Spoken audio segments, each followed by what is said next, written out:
Hello, friends. This is Pritha with 5 Minutes of Authenticity. Welcome back to this space. And this April, we are talking about emotional spring cleaning. If you have been here before, thank you so much for revisiting. And if you have chanced upon this place for the first time, welcome. I hope you'll stay. I hope you'll subscribe and I hope you'll listen in. Every month, I pick a theme and we go deep into it every week with various facets of that particular theme. By way of introduction, I am a life coach and I work with individuals whose authenticity feels challenged over time due to life circumstances, changes, the whole process of adulting, so many other factors. And when I get to meet with such individuals and work with them, there is so much I glean and learn, and I use this little space to share it with you. And I hope it helps you too, wherever you are in the world. With that said, today I'm going to tell you a story. This is the story of a Beatles binder. This was given to my daughter by a friend when she was around 12 years old or maybe 11. And my daughter is a huge Beatles fan. She is 14, but she has the old soul of a 60 or a 70-year-old, and she's hugely into the classic rock genre of music, and the Beatles being her favorite. Needless to say, she took care of this binder, took it to school, and loved having it. It was a reflection of what she loved, and it was also a reflection of the kindness of a friend. Sadly, however, this particular friend turned very unkind and over the next couple of years hurt Pari, that's my daughter, in multiple ways, to the point where this binder, which was such an object of affection and adoration, became one that reminded her constantly of this individual and their behavior towards my daughter. Over time, she let go of this friendship. Obviously, she moved on. She met wonderful, kinder friends.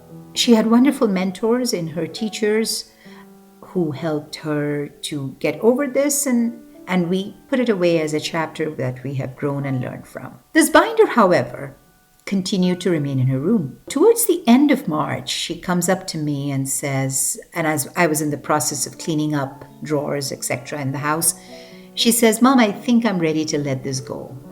And I looked at her and she looked at me and smiled. And she said, "But before I do," and we typically donate things to a local organization here, and definitely stationery items are always welcomed. So she said, "But Mom, I want to write a letter in this binder and stick it on the inside flap." And I asked her, "Who is this for?"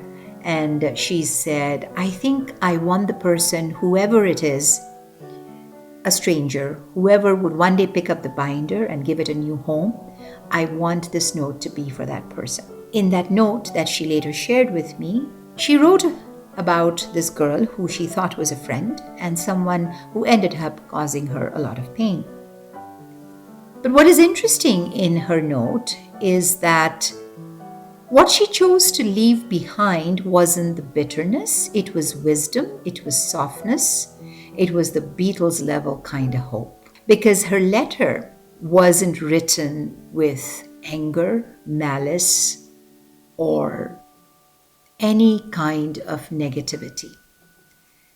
This is what blew my mind, and which is why I felt it would be such a wonderful inspiration for my April episodes. We all have our own version of that binder, don't we, friends?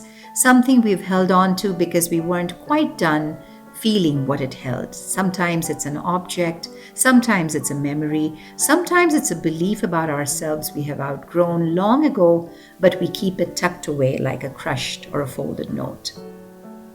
Letting go isn't a single moment, it is a readiness. It doesn't happen overnight, and this is something Parijat has taught me. She's always told me, "Mom, these things don't happen. You have to process it." And I am learning every day to process things calmly and quietly because of her. And it is a readiness, like I said, it's an internal click that says, "I am done carrying this weight. I am ready to let go." Watching my daughter release that binder or be ready to give it away reminded me that emotional spring cleaning doesn't start with action. It starts with recognition. It starts with acknowledgement, with naming the thing we've been holding, with honoring why we have held it, and with acknowledging that we are ready for a little more space within ourselves. Today, friends, I want to invite you to think about your own Beatles binder. What's the object, memory, story that you've been carrying? Not to force yourself to let it go, not to rush the process, but just to notice it and say, I see you. I see you on my desk. Because recognition is the first sweep of the broom, the first open window, the first breath of spring. Next week, we will open the next part of her note, the part where she writes, and I quote, "When you've been hurt, don't push your feelings aside. Let them wash over you." And we'll talk about what it means to let the rain come in. For now, just notice what you've been holding and honor the part of you that has kept it safe. Thank you, friends. We will talk more about this spring, this new spring in our lives, and this binder in the next episode. Until then, this is Pritha. You were listening to 5 Minutes of Authenticity.